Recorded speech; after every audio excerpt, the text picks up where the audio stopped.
Hello students, मैं आज आप लोगों के सामने क्लास 12th का चैप्टर फर्स्ट स्टार्ट करने जा रहा हूँ, जो कि आरबीएसई और सीबीएसई दोनों ही क्लासों का है, दोनों ही बोर्ड का है। और चैप्टर फर्स्ट का जो नेम है वो है आपका सॉलिड स्टेट।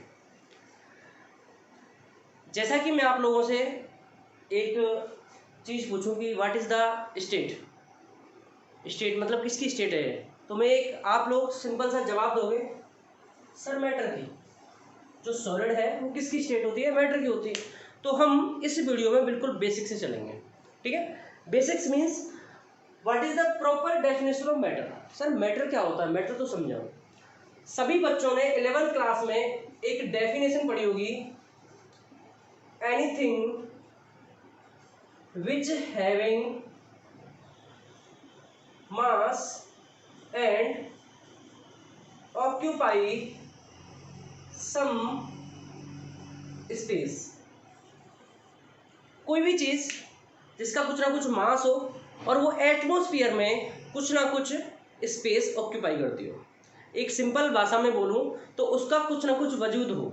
वो एक ह्यूमन बॉडी हो सकती है, कोई भी आपकी सब्जेक्ट हो सकती है, कुछ भी हो सकता है जिसका कुछ ना कुछ मास होगा और वो कुछ ना कुछ स्पेस ऑक्यूपाई करेगा एटमॉस्फेयर में, तो उसे क्या बोलेंगे अपन, मैटर बोलेंगे। अब मैटर पढ़ने के बाद अपन को सबसे पहले मैटर की स्टेट्स के बारे में पढ़ना है। हमें प्रॉपर तरीके से समझना है कि एक्चुअली में स्टेट्स ऑफ मैटर को क्लासिफाई किस बेस पे किया जाता है। तो देखो, मैं आज आप लोगों को पढ़ाने वाला हूं स्टेट्स ऑफ मैटर। ध्यान समझना, मैटर की स्टेट्स को डिफाइन करने के लिए अपने पास दो फैक्टर होते हैं। ये फैक्टर बड़ी कमाल की चीज है, हर एक बच्चा ध्यान से सुनेगा। फैक्टर जो ए होता है इसका नाम होता है इंटर पार्टिकल अट्रैक्शन फोर्सेस, ठीक है। और जो सेकंड फैक्टर होता है वो होता है थर्मल एनर्जी। ध्यान से समझेंगे, इंटर पार्टिकल। अब यहां पर पार्टिकल से क्या मतलब है सर, आपका कोई पार्टिकल से मतलब हो सकता है, या तो वो पार्टिकल एटम हो सकता है, या वो पार्टिकल आयन हो सकता है, या वो पार्टिकल मॉलिक्यूल हो सकता है। इनमें से तीनों में से कोई भी पार्टिकल हो सकता है, एटम हो सकता है, आयन हो सकता है, मॉलिक्यूल हो सकता है। तो सबसे पहले हम पहले फैक्टर का मतलब समझेंगे, मीन समझेंगे, इंटर पार्टिकल अट्रैक्शन फोर्सेस या अट्रैक्टिव फोर्सेस। इसका मतलब क्या होता है कि ऐसा फोर्स जो पार्टिकल्स के बीच में लगा हो, इंटर मतलब उनके मिड में लगता है। इंटर पार्टिकल अट्रैक्शन जो फोर्सेस होते हैं, ये जो होते हैं मॉलिक्यूल्स को बाइंड करने का काम करता है। बाइंड समझ लो ना, मॉलिक्यूल्स को पास लाने का काम करता है।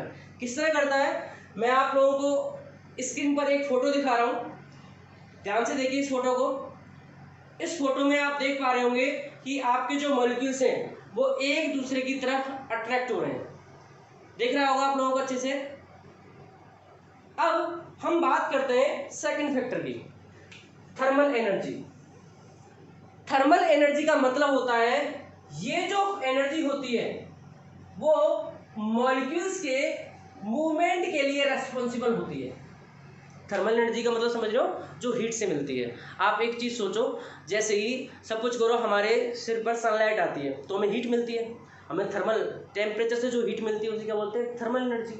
जैसे ही हम पर धूप पड़ती है, हमारी बॉडी का टेम्परेचर हाई हो जाता है, तो हम ऑटोमेटिक वहाँ से मूव कर जाते नहीं कर जाते हैं, तुरंत उस जगह को छोड़ के किसी अच्छी जगह पे जहाँ पर धूप ना पड़ रही हो। इसका मतलब क्या है कि थर्मल जो एनर्जी होती है, थर्मल एनर्जी मॉलिक्यूल्स के मूवमेंट के लिए रेस्पॉन्सिबल होती है। पहला जो फैक्टर है ये मॉलिक्यूल्स या पार्टिकल्स को पास लाने का काम कर रहा है, बाइंड मतलब पास लाने का काम कर रहा है, ये एक दूसरे को अट्रैक्ट करने का काम कर रहा है। और ये जो फैक्टर है सेकंड, ये मॉलिक्यूल्स के मोशन के लिए रेस्पॉन्सिबल है। मोशन समझ रहे हो, ये कुछ ना कुछ मूवमेंट करने के लिए, ये मॉलिक्यूल्स को मूवमेंट कराने के लिए रेस्पॉन्सिबल होता है। पहला फैक्टर आपको समझ आ गया, सेकंड फैक्टर समझ आ गया। ये तो सर मॉलिक्यूल्स या पार्टिकल्स को पास लाएगा, और ये मूवमेंट मतलब ये मॉलिक्यूल्स का मोशन कराने के लिए रेस्पॉन्सिबल होता है। अब मैं आप लोगों से कहूँ, मेरे पास दो फैक्टर हैं और आप मुझे इन दोनों में कंपैरिजन करके बताओ, तो आप लोगों के पास कितने तरीके हो सकते हैं, हाउ मेनी वेज। देखो ध्यान से, ये जो आपका मैंने रेड मार्कर ले लिया, ये मैंने ब्लैक मार्कर ले लिया, ध्यान समझना। मैं इन दोनों मार्कर्स में अगर कंपैरिजन कराता हूं तो मेरे पास कितने तरीके हो सकते हैं, ध्यान से देखो। पहला, रेड मार्कर बहुत ज़्यादा अच्छा है ब्लैक मार्कर की कंपैरिजन में, ठीक है। सेकंड, ब्लैक मार्कर बहुत ज़्यादा अच्छा है रेड मार्कर कंपैरिजन में, ठीक है। दो वे हो गई कंपैरिजन करने के। थर्ड जो वे होगा आपका, रेड और ब्लैक मार्कर दोनों ही एक जैसे हैं, किन्हीं भी दो फैक्टर्स में कंपैरिजन करने के जो आपके पास टोटल नंबर ऑफ वेज होते हैं वो कितने होते हैं, 3 होते हैं। पहला वेज, मैं यहां पर केस फर्स्ट देख रहा हूं, A is very very greater than B, A is very very greater than B. Case second की बात करूं मैं यहां पर, ध्यान से देखना, A is almost equal to B. और अगर मैं केस थर्ड की बात करूं यहां पर, A is very very less than V. यहां पर मैंने 3 फैक्टर लिए, दोनों फैक्टरों में 3 तरीके से मैंने कंपैरिजन कर दिया कि फैक्टर जो ए है उसकी वैल्यू बहुत ज्यादा है किससे, बी से। सेकंड केस में ए और बी की जो वैल्यू है वो ऑलमोस्ट इक्वल है, और थर्ड केस में ए और जो बी है, ए की वैल्यू बहुत ज्यादा कम है किससे, बी से। तो हम सबसे पहले केस फर्स्ट को देखेंगे। अगर फैक्टर ए की वैल्यू बहुत ज्यादा है बी की कंपैरिजन में, तो ध्यान से समझो, फैक्टर ए आपका ये वाला हो गया। अगर इंटर पार्टिकल अट्रैक्शन फोर्सेस बहुत ज्यादा है, इसका मतलब मॉलिक्यूल जो है बहुत ज्यादा पास आएंगे, और थर्मल एनर्जी जो सेकंड फैक्टर है बी, उसकी वैल्यू बहुत कम है। इसका मतलब मॉलिक्यूल्स का मूवमेंट ना के बराबर होगा, बिल्कुल नेग्लिजिबल होगा। ये तो सर आपकी सॉलिड स्टेट में होता है। सॉलिड स्टेट में कैसे होता है, आपने देखा होगा, कोई भी चीज सॉलिड है, मैं इसकी बात करूं बोर्ड की, तो इसके जो मॉलिक्यूल्स हैं, इसके जो पार्टिकल्स हैं, वो एक दूसरे से बिल्कुल क्लोजली बाउंड हैं, और क्लोजली बाउंड होने के साथ इनका जो मोशन है वो क्या है, बिल्कुल नेग्लिजिबल है, ठीक है। सेकंड केस की बात करूं, सेकंड केस में मैंने देखा कि A is almost equal to B, मतलब आपका जो अट्रैक्शन फोर्स है और वो थर्मल एनर्जी दोनों ही की वैल्यू क्या है, ऑलमोस्ट इक्वल है। मतलब कह सकता हूं कि इंटर पार्टिकल अट्रैक्शन फोर्स है वो थोड़ा बहुत ज़्यादा है किससे, थर्मल एनर्जी से, जिसकी वजह से, ध्यान से सुनना, आपके मॉलिक्यूल्स बाइंड तो रहेंगे लेकिन थोड़ा बहुत मूवमेंट भी करेंगे। आपके मॉलिक्यूल्स बाइंड तो रहेंगे क्योंकि इंटर पार्टिकल अट्रैक्शन फोर्स ज़्यादा है, किससे, थोड़ा बहुत थर्मल एनर्जी से, तो मॉलिक्यूल्स बाइंड भी रहेंगे और थोड़ा बहुत मूवमेंट भी करेंगे। ये तो सर मैंने लिक्विड स्टेट में देखा है।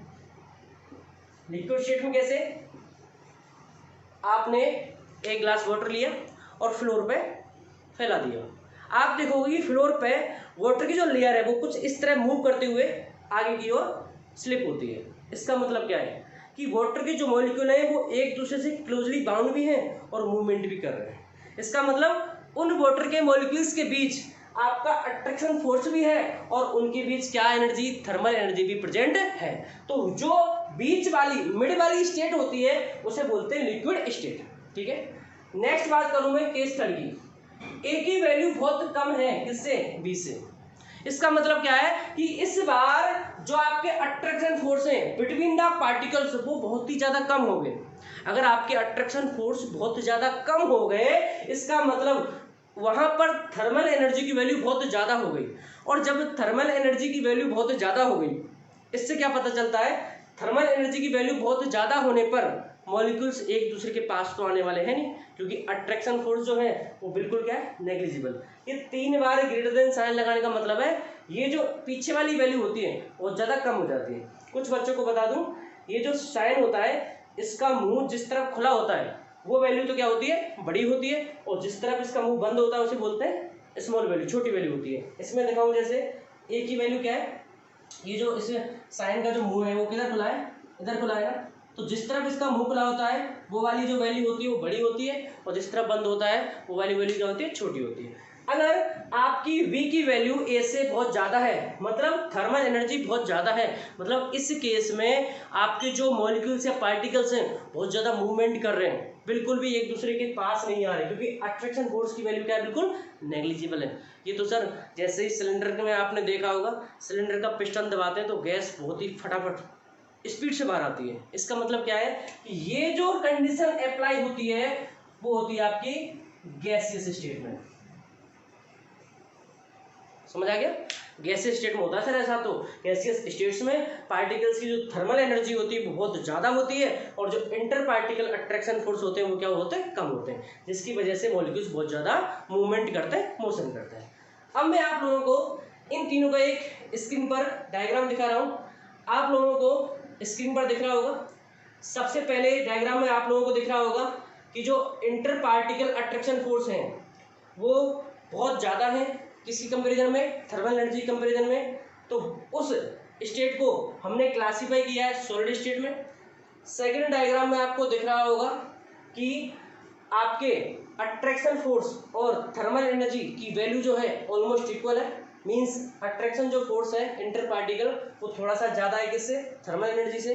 तो इस स्टेट में आप देख भी पा रहे होंगे सॉलिड स्टेट की कंपैरिजन में मॉलिक्यूल्स जो हैं वो थोड़े दूर दूर हो गए हैं, थोड़ी डिस्टेंस मेंटेन करते हैं, और वहाँ पर इस स्टेट को जो क्लासीफाई किया गया है वो किस में किया गया है, लिक्विड स्टेट में। और जो आपको डायग्राम थर्ड दिख रहा है, डायग्राम थर्ड में जो है आप लोग देख पा रहे हैं कि यहाँ पर जो सेकंड बी फैक्टर की जो वैल्यू है, मींस थर्मल एनर्जी की वैल्यू बहुत ज़्यादा है किससे, इंटर पार्टिकल फोर्सेस अट्रैक्शन से। इसका मतलब वहाँ पर आप इस डायग्राम में देख पा रहे होंगे कि जो मॉलिक्यूल्स हैं वो सॉलिड और लिक्विड की कंपैरिजन में बहुत ज़्यादा दूर हैं, समझ रहे हो ना, बहुत ज़्यादा डिस्टेंस मेंटेन करे हुए हैं। इसका मतलब क्या है कि यहाँ पर इन पार्टिकल्स के बीच में बिल्कुल भी अट्रैक्शन फोर्स नहीं है, ना के बराबर है, ठीक है। तो ये जो स्टेट होती है इसे क्या बोलते हैं अपन, गैसियस स्टेट। तो मैंने तीनों स्टेट्स को तरीके से अभी यहाँ पर क्लासिफाई कर दिया है। तो अब हम नेक्स्ट चलते हैं, प्रॉपर्टीज ऑफ सॉलिड्स।